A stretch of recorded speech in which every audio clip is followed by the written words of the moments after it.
Ça devrait faire un bon petit film, ça, pour le blog.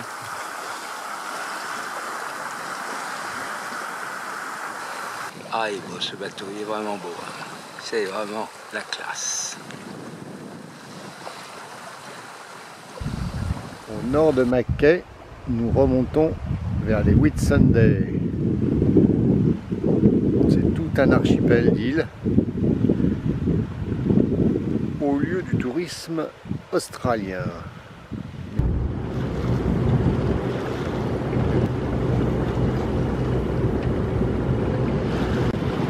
On admire le bleu de l'eau et le vert de la forêt.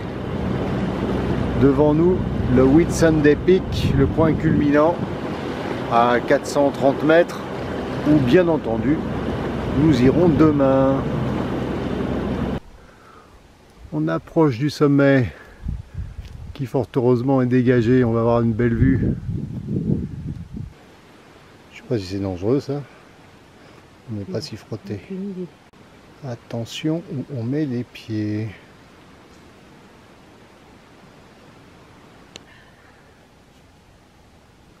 Un petit goûter bien mérité. Évidemment, nos Whitsunday à nous, ce ne sont pas les plages de sable blanc.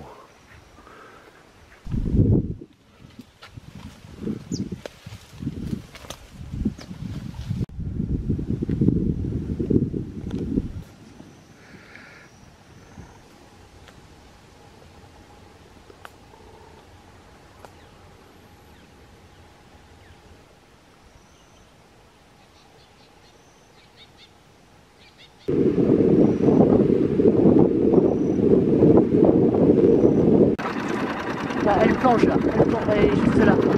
Là, elle passe devant l'annexe. Ouais.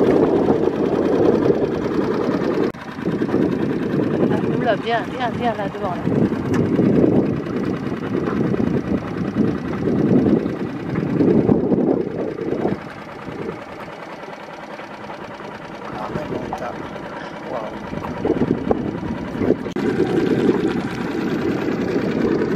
Voilà, d'envergure 2,50 m à peu près, je pense.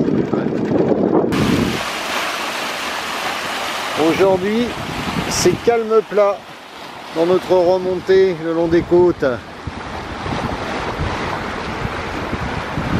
Alors, on est tranquille, au moteur, on longe le cap Upster. C'est vraiment sauvage cette côte australienne.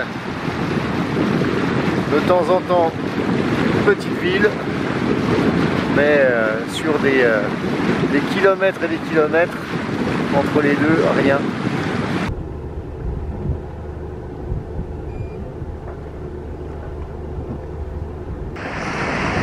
L'étape du soir, le Green Bowling Cape. Une grande langue de sable qui s'étend loin en mer.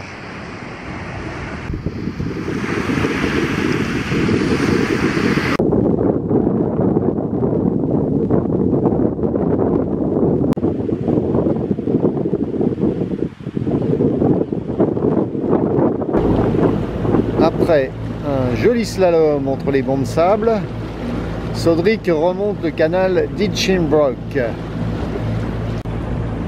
D'un jour sur l'autre, le temps change. Alors on se croirait revenu en Tasmanie.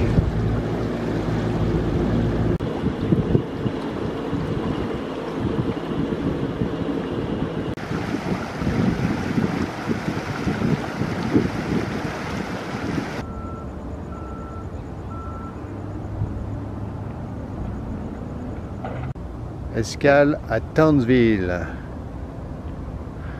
qui s'étend sur des kilomètres vers l'intérieur des terres.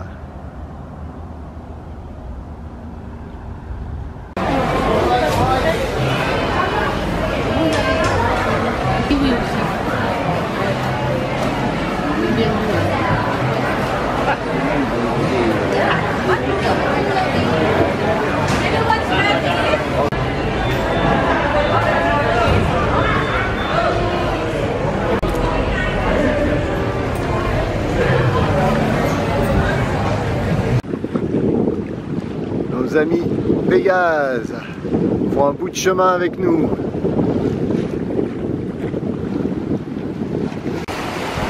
La remontée le long de la côte nord du Queensland se fait par jolie brise en général, les vents arrière. C'est l'allure favorite de Sodric. Voilà Ancino. Là on a Solent et Trinquette. 20 nœuds, 25 nœuds de vent bientôt. On attend cet après-midi. Entre 7 et 8 nœuds. C'est pas trop mal. 7 nœuds 5 de moyenne on va dire.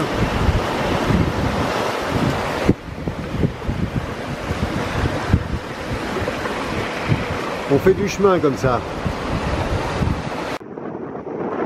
Mouillage à Hope Island.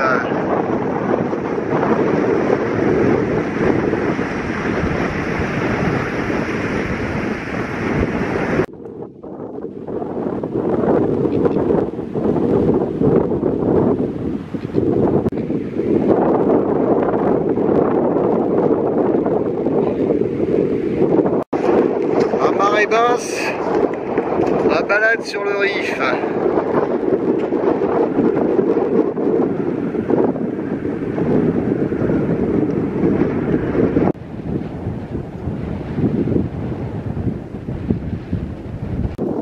Sur le sol, des quantités de pierres ponces venues de d'on ne sait quel volcan qui s'accumulent là,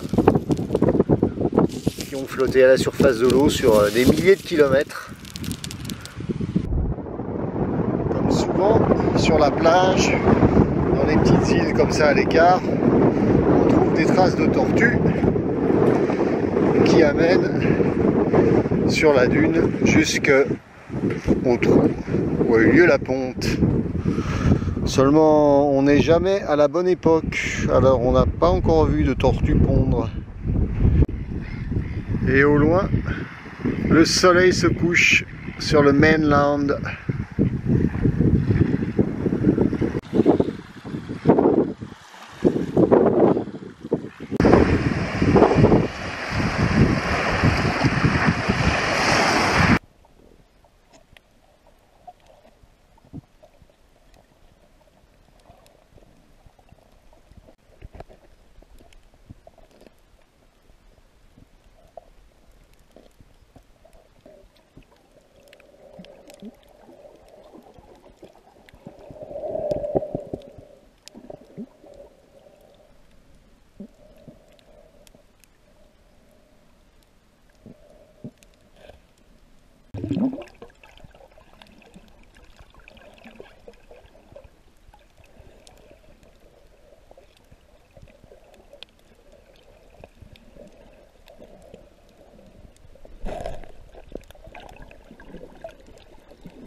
Voilà, reparti pour une petite balade au sommet de Liza Island à 350 mètres d'altitude.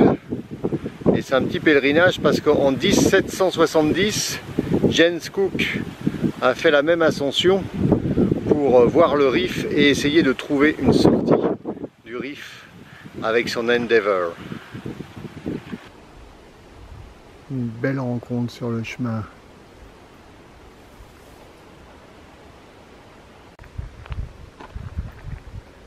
Alors tu te fais dorer au soleil.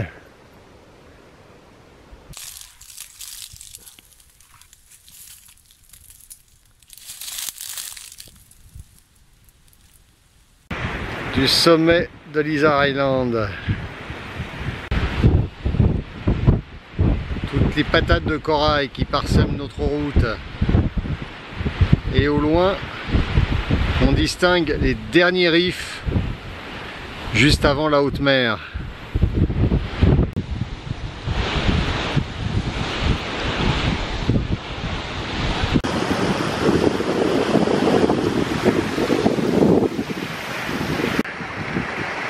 Il n'y a pas que les hauts fonds qui sont dangereux.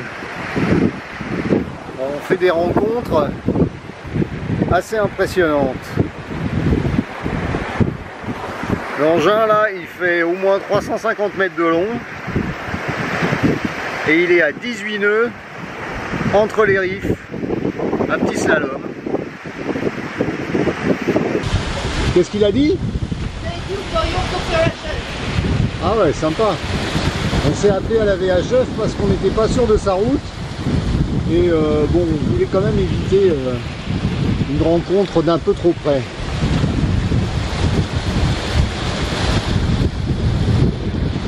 Après avoir passé le cap Melville et de jolies pointes à 10 nœuds, nous arrivons sur l'île Flinder. Et là, on observe parce que on nous a dit qu'il y avait des dessins aborigènes dans des grottes sur ces falaises. Donc on va mouiller de l'autre côté et on va partir à pied pour essayer de trouver ces grottes. En expédition, on essaye de trouver un chemin qui n'existe pas à travers le bush. Et bon, bah, on se débrouille, hein. Et les fourmis rouges. Ah oui, il y a les fourmis rouges et tout, super.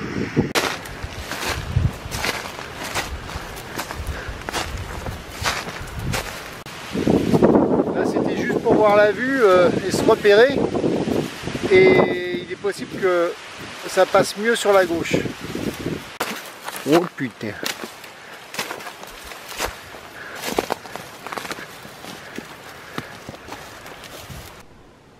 Là voilà la grotte avec tout un bestiaire, mais pas que.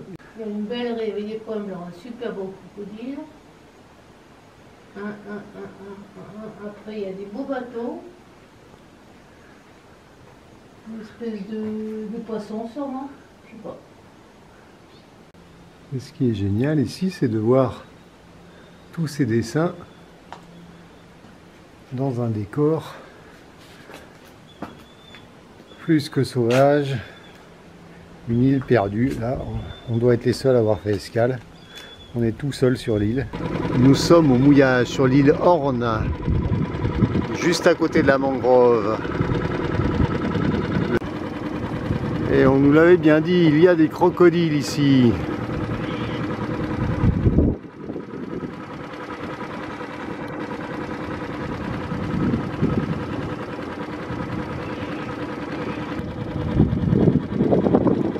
Voilà nos amis qu'on cherchait depuis un moment.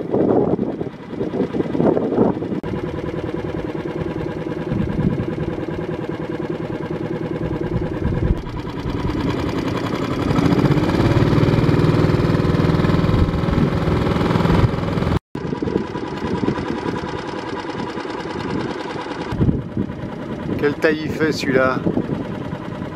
2 mètres. C'est un, Voilà, peu... c'est un petit. On voit pas là. Hop, ça y est, hop, voilà. Là, il est en surface encore, on le voit bien, Ah, son dos, la queue, et encore un peu la tête. Hop, ça y est, la plongée. Et nous prenons le ferry pour aller en face sur Thursday Island, où nous allons accomplir les formalités de sortie et faire les dernières courses.